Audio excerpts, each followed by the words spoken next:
Section 4.4 deals with curve sketching techniques. Now, everything we've learned from Section 4.1 through 4.3 is going to be applied again here in Section 4.4. So, additionally, from what we saw in 4.1 and 4.2 for sketching the graph, we're going to look at vertical and horizontal asymptotes.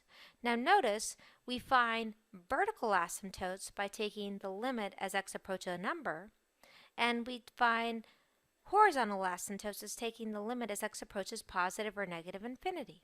That's where we might sometimes need to use L'Hopital's rule to find the limits. So we're putting again everything from sections 4.1, 4.2, and 4.3 together in order to be able to sketch the graph of a function.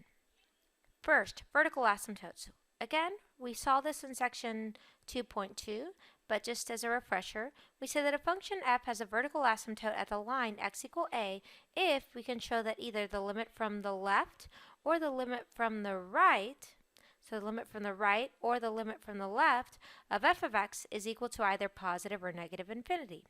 How do you find vertical asymptotes? First, you factor and reduce your function if possible. Then you set your denominator equal to 0 and solve for x, and any real numbers you get will be where you have a vertical asymptote. A function has a horizontal asymptote at the line y equal b if the limit as x approaches infinity or the limit as x approaches negative infinity of the function is equal to b. How do you find a horizontal asymptote? You just take the limit as x approaches positive or negative infinity.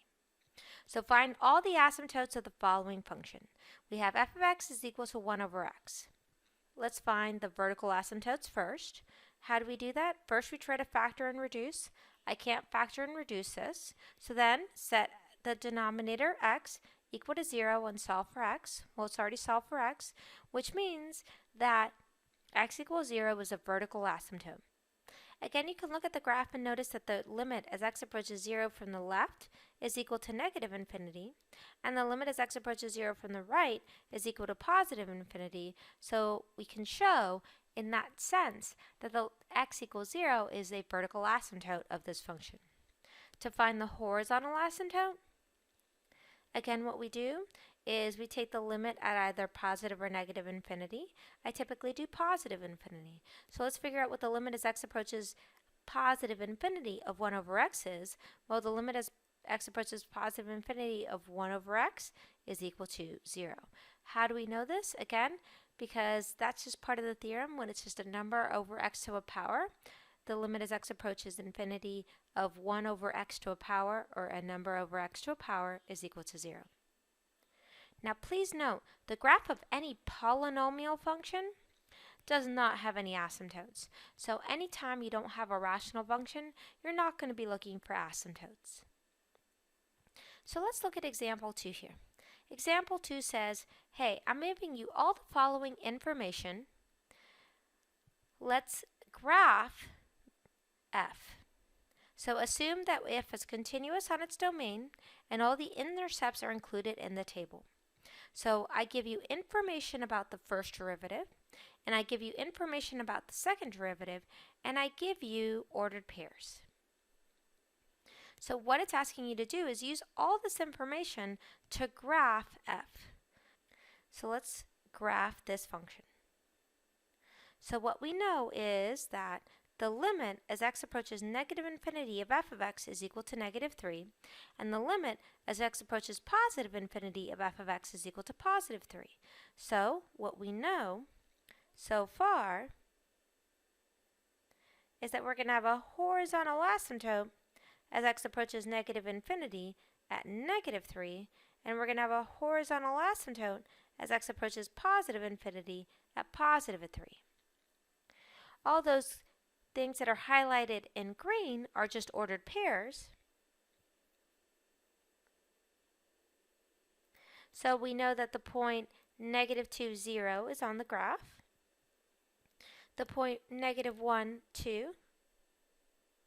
The point 0, 0.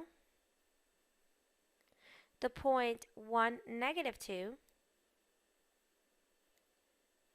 And the point 2, 0.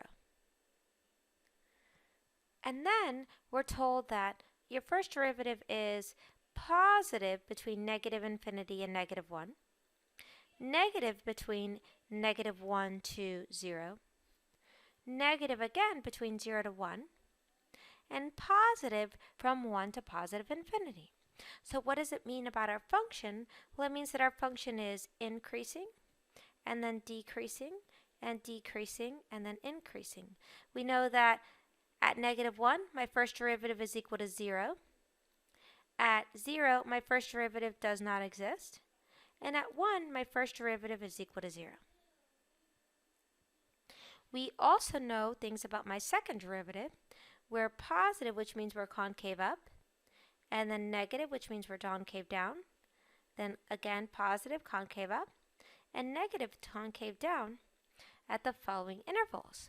So if we put all of this together, at each one of these little intervals,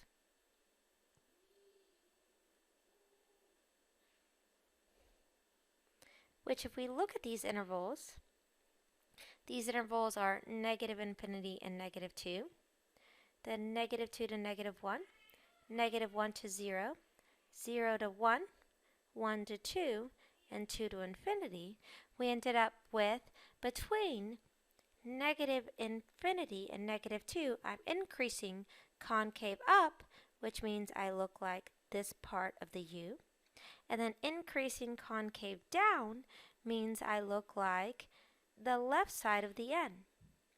Decreasing concave down, the right side of the N. Decreasing concave up, the left side of the U.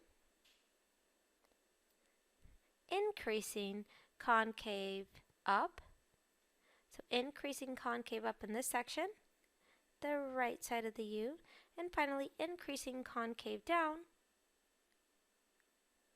the left side of the N. So putting that all together, again, to the left of negative 2, I know that I want to get close to my asymptote, and I'm increasing concave up. Then after negative 2, in between negative 2 and negative 1, I change concavity, and now I'm increasing concave down. And then, in between negative 1 and 0, I am decreasing concave down. And then I know that I am decreasing concave up. But I also know that I don't exist here at 0 for either my first or my second derivative. So here I got to make sure that I look like I'm needing a vertical tangent there. Okay, that looks like a vertical tangent. And then in between 1 and 2, I'm increasing concave up. And then after 2, from 2 to infinity, I am increasing concave down. So this here is the graph of that given function.